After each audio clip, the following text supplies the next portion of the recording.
Go to bed and wait for the Sandman. Even as it came out of James' mouth, it seemed to him a strange thing to say, and he was not sure why he had, but for some reason, it worked. Daniel went to bed. The next morning, though, he asked, "What does the Sandman look like?" James was making breakfast. Daniel sat at the table, short legs swinging under his chair. "Nothing really," James said. "It's just an expression." "What does it mean?" "Just something people say." He put a plate of eggs in front of Daniel and kissed him on the top of his head. He thought that would be the end of it, until he saw the Sandman for himself. He was getting ready for bed and stopped by Daniel's room to check on him while he slept, as he often did. It was such a routine precaution that when he was such a pale, naked man sitting on the edge of Daniel's bed, rocking back and forth, it took a moment for him to process what he was seeing. He reacted the way any father would, of course. He ran into the room screaming, and for a moment he thought about attacking the intruder. But then the man on the bed turned, and that's when James saw that it wasn't really a man. It was a pale, slithery thing, hairless and warped. Its joints turned the wrong way, and its body out of shape with itself. When it moved, it was like an insane marionette dancing on a stage. James froze. The skittering thing watched him. He felt spreading warmth, and he realized he'd pissed his pants. Only when he remembered that Daniel was still there in bed, staring at the broken-shaped thing sitting a foot away. Did he regain the courage to move? He grabbed Daniel and ran. In the hall, he turned to see if the thing would follow them, but it didn't.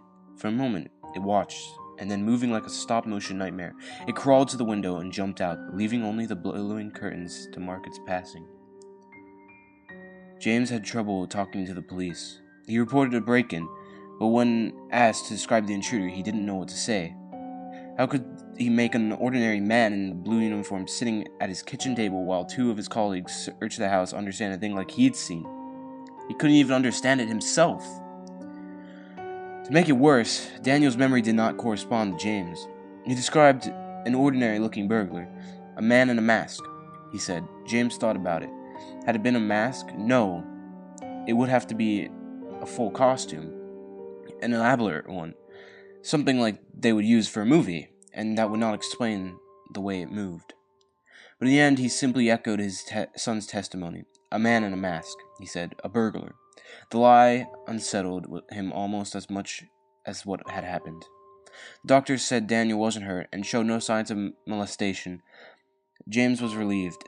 They stayed at a motel for a couple nights until they felt ready to come home. And then James had a new security system installed, along with bars on the window. He didn't like the sight of them in Daniel's room, but it seemed like the only thing to do. James was frightened that the first night back in the house, but Daniel, strangely, was not. When asked if he felt okay sleeping alone, he just said, yes. In the end, it was James who found himself wishing he were not sleeping alone. He was up all night listening for the sound of anything moving in the house. Although he had convinced himself that his memory was faulty and that it had been a normal man in his son's room, when he closed his eyes, even for a moment, he pictured bloodless skin and a twisted, inhuman face. He found himself wondering, why my house? Why my family?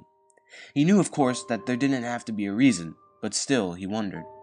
2 weeks later, Daniel stopped talking. James didn't notice at first. Kids went through quiet phases, sometimes, but eventually he tried to get Daniel to talk, and he wouldn't. Eventually, it became clear that he couldn't. Back to the doctor they went. Nothing wrong with him that we can see, was the diagnosis. Was it the trauma? James asked. Could be, they said. Sometimes these things come on late. Children can be a mystery even to those who know them best. They recommended a child psychologist whom James couldn't afford. He could not, for the matter, even afford the bill they were giving him now. Nothing seemed to help. Daniel would write out answers to questions sometimes, but never more than a yes or no. When James would ask him what was wrong, or if he'd seen or heard anything that frightened him, Daniel would only stare. He seemed furtive and bemused.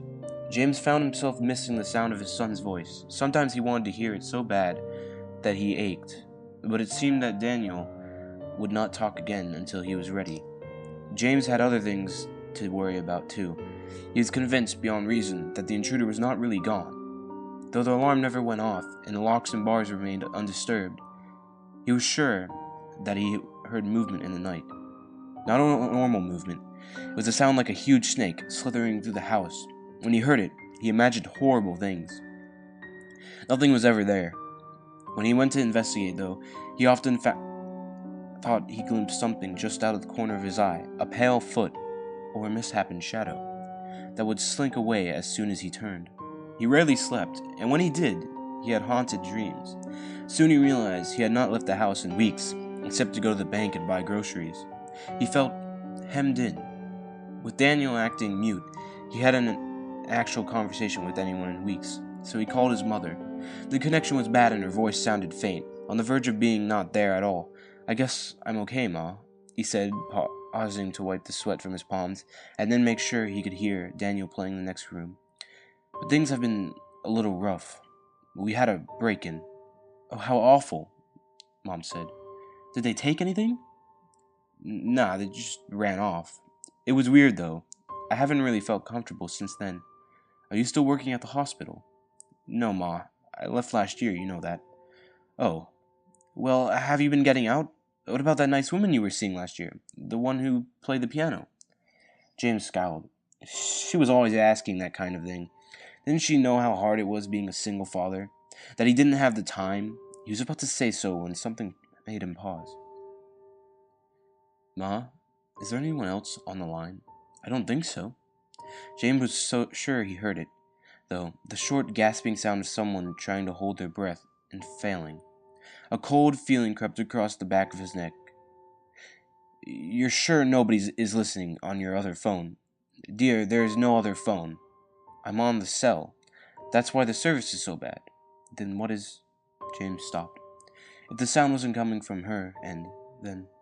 He dropped the phone and raced to the hall. The extension hung on its hook, undisturbed.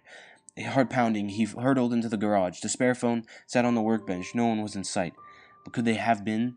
Could someone have been here all along, listening to his phone call and then slithered away? Might they be here even now? The next day, he took off the extra phone extensions. He even filled in the jacks with rubber cement. Daniel watched him work, eyes curious, but James offered no explanation. He began giving Daniel a light physical exam every week. His CNA training was a little rusty after a year of disability. But you never really forget. It was an absurd thing to do, of course. Even if there was a physical cause of Daniel's behavior, it would be nothing he could discover this way, and he was aware of some level that it was compulsive behavior. Nevertheless, it made him feel better. One morning, James set the diaphragm of the stethoscope against Daniel's chest, but he could not locate a heartbeat.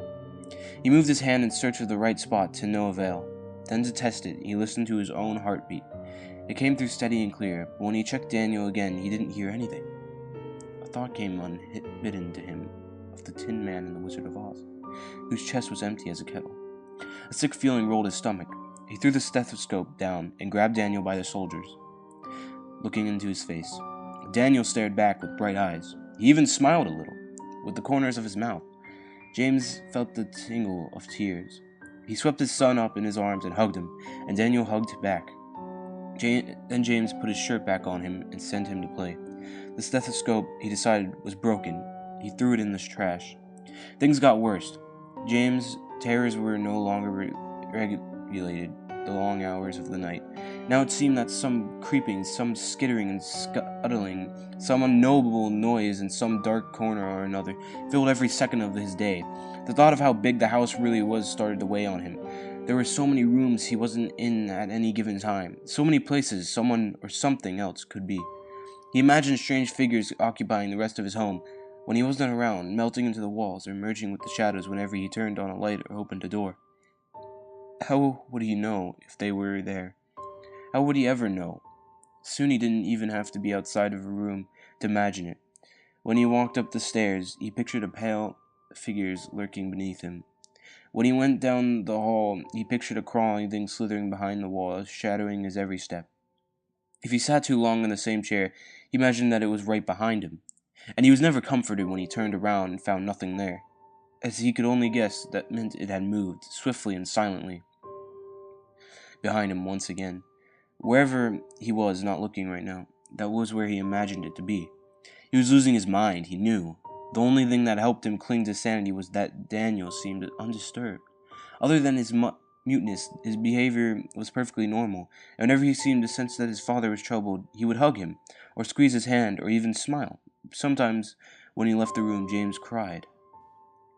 One night, he found himself creeping around the house, with no lights on, at 2 o'clock in the morning. If the intruding thing had taken to violating his daytime activities, then he would get revenge by confronting it on its own terms, the night. And really, night was no more frightening to him now than day. They were almost interchangeable. He padded barefoot down the halls, up the stairs, in and out of disused rooms. Sometimes he stopped to listen, hoping to locate it by sound. It was a stealthy, creeping thing, he knew, but it was awkward at times, and it couldn't always keep its strangely shaped limbs from making their distinct, irregular footsteps. The smallest noise would give it away. There was one room he suspected it spent most of its time in, the spare bedroom. Not a bedroom at all, really, more like a closet just large enough to accommodate a bed, if one were so inclined. It was unpainted and uncarpeted and drafty. He'd always meant to fix it up. He didn't come in here very often because he disliked the bare, unused look of it. It made him think of a partially dissected corpse. He came in now, though. If the thing made its nest at any one place in the house, this would be it. Of course, there was nothing there now, but that didn't mean there was nothing in there. He cursed, running a hand through his sweat-damp hair. What was he missing? How did it hide from him? What was its secret? He peered into the room's empty corners one by one, getting his face a few inches from the plaster and floorboards so that he could be certain that there was no space for it to conceal itself. The light bulb flickered. He froze. My God, he thought. It's on the ceiling. He pictured it crawling above him like a huge pale lizard. That's how it gets around, he thought. That's how it escapes any time I should have it cornered. It just scuttles up the wall and hides right over my head.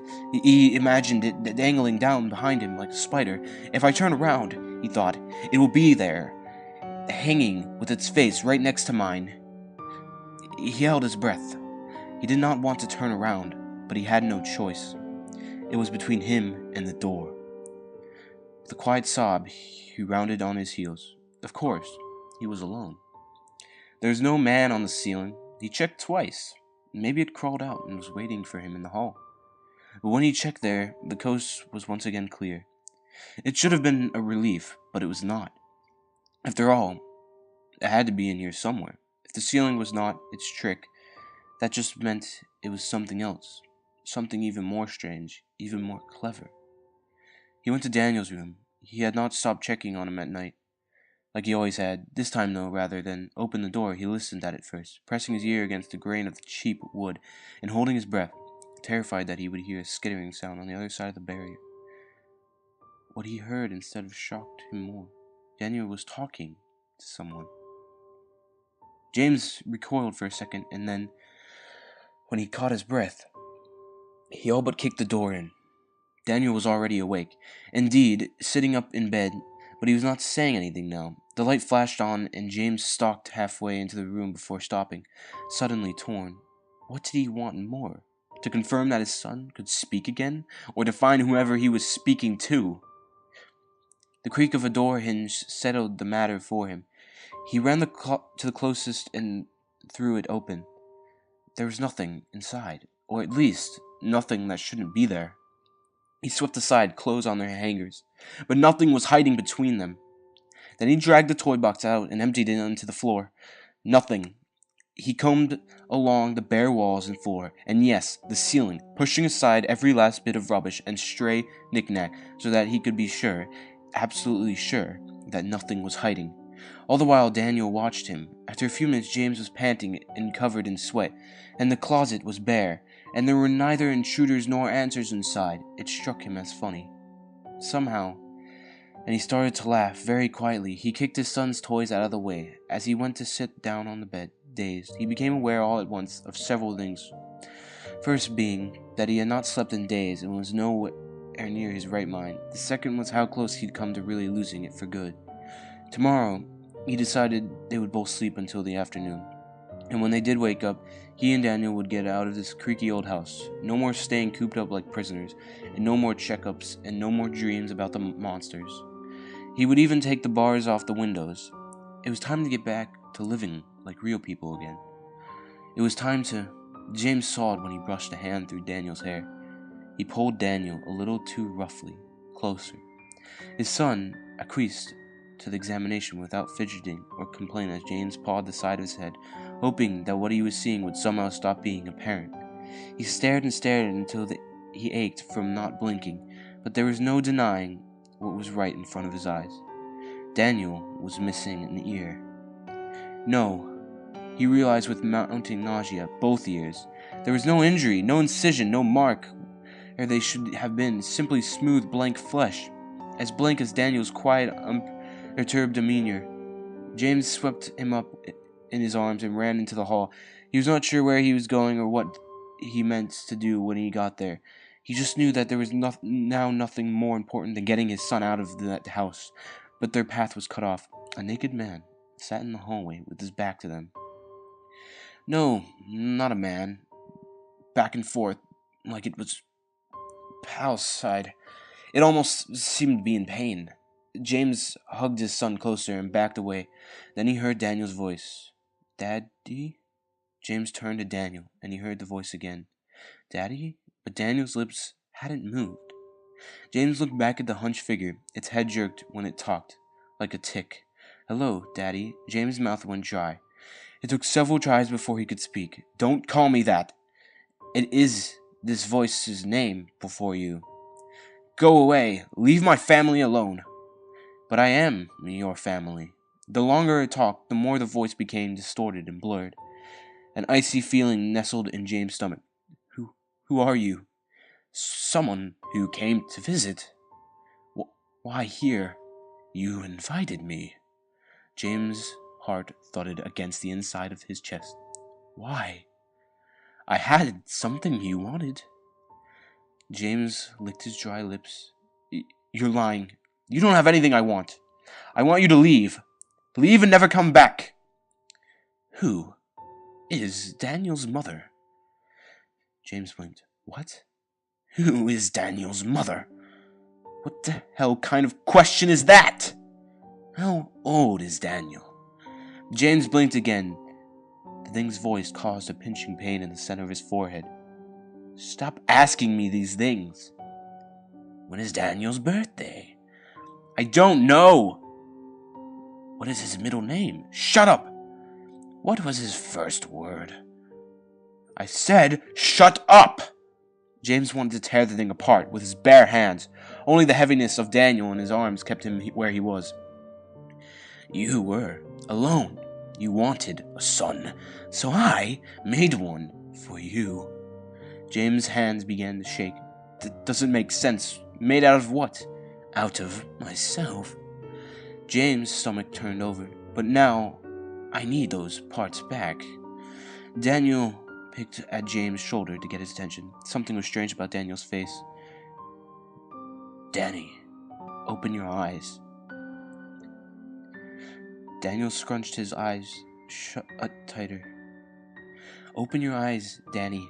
Danny, open your eyes. Open your eyes! Daniel shook his head, trying to refuse, but he couldn't hold it forever. Eventually his eyelids flicked up, and James saw the truth. Daniel's eyes were gone. James almost dropped him for a second. He wanted to throw his son down so that he could stop looking into those empty holes in his face. Daniel opened his mouth, as if to speak, but of course, he had no voice. He's coming back to be part of me again. No. Give him back! Give him back! I cannot. It has. Too long. I warned you. This would happen. You're lying. You're a fucking liar. Give me my son back. Give him back. I do not lie. I warned you. He could not exist forever. But you did not remember. You can only remember what I want you to. You forget all the times we have talked. Daniel felt like a doll, or an empty bag. His hair was falling out, disappearing before it touched the ground. His hands vanished into his sleeves, and his feet rolled up inside his pants cuffs. James cradled a tiny, shapeless thing. Tears streamed down his face. Soon he held a pail of empty clothes, and then those too were gone. He looked around the house. Toys disappeared, photos vanished from their frames. Daniel's little shoes were no longer by the door. James turned towards Daniel's room and confronted a wall where the door should be. He groped the blank surface, fingertips scrambling. He hit his head against the wall. The pain didn't feel real. Why? Why did you do this? It was what you wanted, and I learned so much. This is impossible. People will ask, people will wonder, the police, the hospitals, the people in the neighborhood. They have already forgotten him. They only remembered what I wanted them to, like you. James pressed his hands to his aching skull. Will I at least remember him after this? You can try, but your mind will fail you, now that everything he was is part of me again. James sat on the floor, looking at the blank wall. Out of the corner of his eye, he saw the thing creep toward him, and he even felt its wet hand on his shoulder. But he did not look at it. If I won't remember any of this, he said, then why tell me? Because a father should know. And then James was alone. Abigail worried about James sometimes. When they met a year ago, he said that he'd never been married and he'd never had kids, but there was a certain pained expression he assumed when he said the last part. Abigail knew that look. She met parents who lost children before. You learn to recognize it. And there were other things about him and worried her too. Sometimes she would find him staring at a particular spot on the wall, brow furrowed in concentration.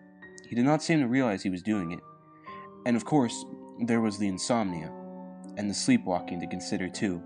Yes, there was lots to worry about, but she loved him all the same. James still said he'd never had kids, and neither had she. She'd long wanted one, but it was impossible, and she worried that James wouldn't stay with a woman who couldn't be a mother, though he constantly assured her that it was not so. There were times, and more often of late, they were the nights when James took to sleepwalking, and even Abigail imagined that she heard strange scuttling noises in the house, and saw impossible shapes in dark corners. When she thought she would do anything, absolutely nothing, if it meant having a little daughter for she and James to raise. And at those moments she became truly afraid, but she never knew why.